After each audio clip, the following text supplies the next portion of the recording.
ma fi Ramadan la tamannau ayakuna antakuna kullu sanah Ramadan. Seandainya umatku tahu apa yang ada di dalam Ramadan, maka pasti mereka berharap berandai-andai setiap bulan itu menjadi bulan berandai-andai, berharap berandai-andai. Nyata atau tidak? Ngayal, berandai itu ngayal. Memang ada apa di bulan Ramadan? Di bulan Ramadan itu tadi dalam tawasul disampaikan, inna anzalna tu filayah. Pada bulan Ramadan itu turun bu.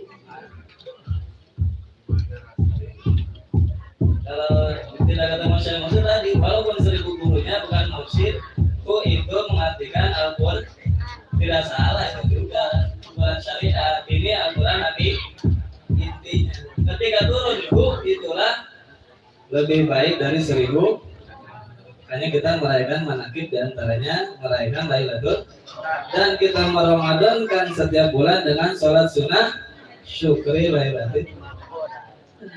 Itu disampaikan ayatnya. Ayyaman ma'dudat, Al-Baqarah 184.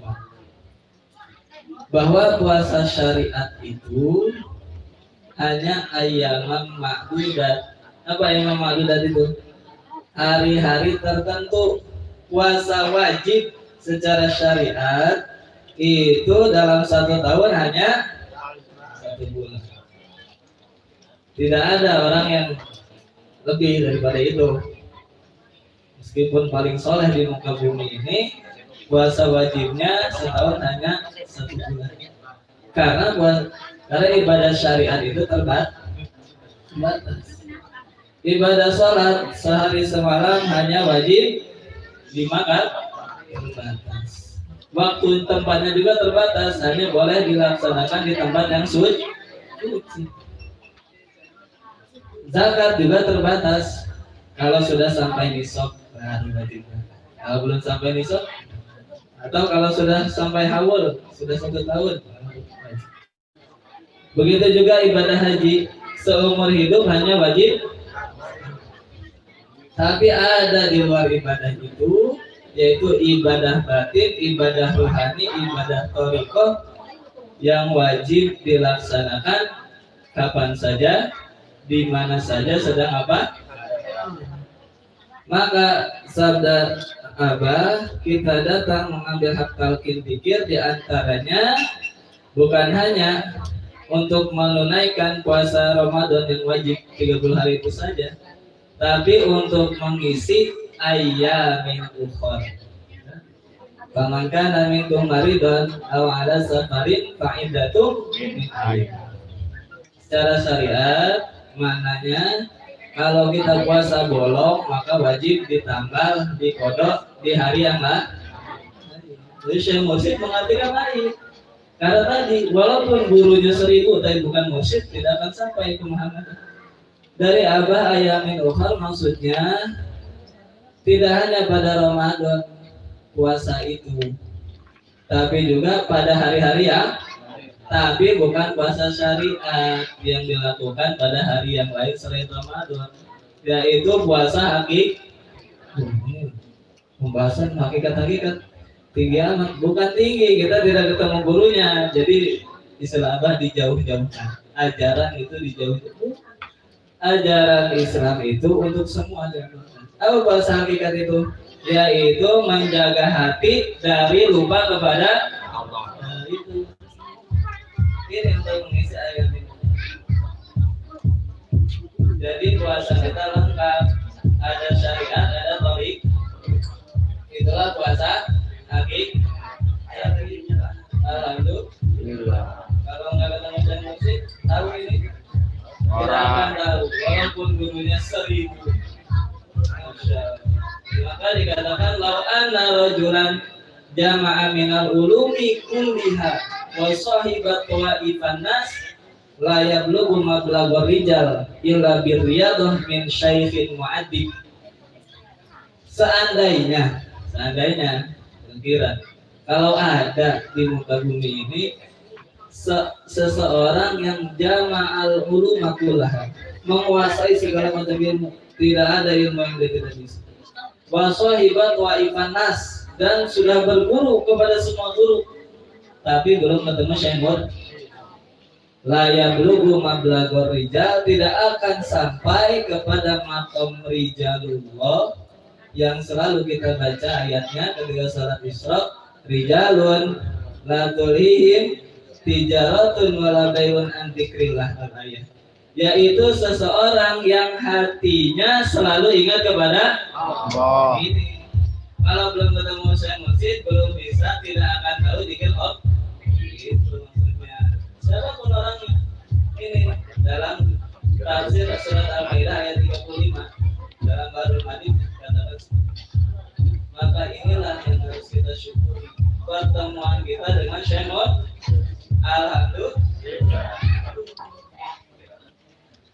Dengan bertemu Syekh Mursyid sempurna ibadah kita, zahiran wa batinan, syariatan wa tariqatan, jismanian wa ruhanian. Maka kita bertemu Syekh Mursyid, syukur kita juga sempurna, bukan hanya di lisan mengucapkan alhamdulillah, bukan hanya itu, atau dengan badan taat kepada Allah, tapi juga syukur qalbi. Orang yang belum bertemu Syekh Mursyid, syukurnya hanya di lisan dan di badan pasti. Karena tadi belum tahu dikir syukur qalbu itu ini juga. Inilah yang difirmankan oleh Allah surat Saba ayat 13. Wa qalilun min ibadiyas. Orang bersyukur banyak.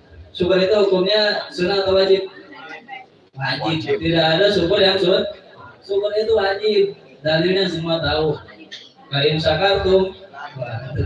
Dari pamungkas itu. Kalau santri itu udah dari ini. Tapi firman Allah, hanya sedikit dari hambaku yang syakur. Syakur itu apa? Sangat pandai bersyukur. Syukurnya bukan hanya di lisan, bukan hanya di badan, tapi syukur lisan, syukur badan, dan juga syukur qalbi. Tadi sempurna. Karena kita bertemu Syekh Mursyid, syukur lisan kita tidak hanya mengucap alhamdulillah, tapi dengan banyak zikir, anti dan zakat tadi, syakat tadi. Wahai hambaku, apabila engkau berzikir kepadaku, maka engkau sedang syukur. Wa idza nasitani kafartani. Kebalikannya, kalau kamu lupa kepadaku, maka kamu sedang kufur nikmat. Jadi sebelum ketemu Syekh Mursyid, kita banyakkan syukurnya, banyakkan kufur nikmatnya. Syukur badan dengan banyak sholat.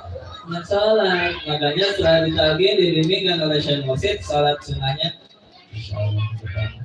syukur hati tadi. Inilah. Maka jangan ragu ibu bapak mengamalkan amaliyah ini. Jangan ragu. Amalkan dengan sebenar-benarnya sesuai dengan amanat tadi. Kemarin waktu Subah ada akhwat ngadu ke Abah, mengeluh, Abah, saya setelah talqin hidup banyak kendala. Gitu. Jadi kalau ada yang mau ngeluh seperti itu diwakili, sudah diwakili. Apa jawaban Abah? Oh gitu. Ya sudah, kalau begitu pindah agama saja. Pindah agama saja. Alim Abah tidak Pak? Tidak mau pindah agama. Ya sudah, kalau begitu jangan ngomong begitu lagi. Abah melanjutkan, zikir ini jangan menjadi beban. Dari Abah di sana. Saya mendengar langsung Abah menerangkan. Zikir ini jangan menjadi beban. Kalau menjadi beban maka akan menjadi bala dari dunia sampai. Tapi zikir ini harus tenang, harus senang. Kalau sudah senang, jadi nikmat dunia. Kenapa? semua sudah tahu. Afdalu ma qultu ana wa nabiyyuna min qabli la ilaha illallah. Kalau sudah tidak mau mengamalkan la ilaha illallah, mau ngamalin apa lagi? Makanya bahasa Abah pindah agama. Buat apa? Kita mengamalkan kalimat yang paling agung, yang paling utama, la ilaha illallah. Mau nyari apa lagi? Kita amalkan dengan sebenar. Jangan ada istilah saya belum waktunya, saya orang yang banyak dosa. Abah juga menyampaikan kisah di zaman Abah Sepuh, murid Abah Sepuh. Mungkin kita sebagian sudah ada yang tahu.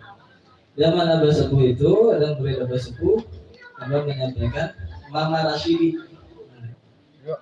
hidup sejaman dengan seorang ulama namanya Mama Sujai. Ini berdua kata Abah duet terus. Bahasa Abah jablut, rajaban dan muludan berdua terus ceramah.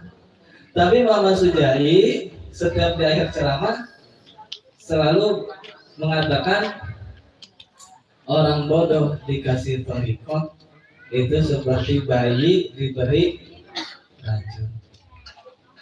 Kalau ceramah di awal lurus, tapi di akhir seperti itu.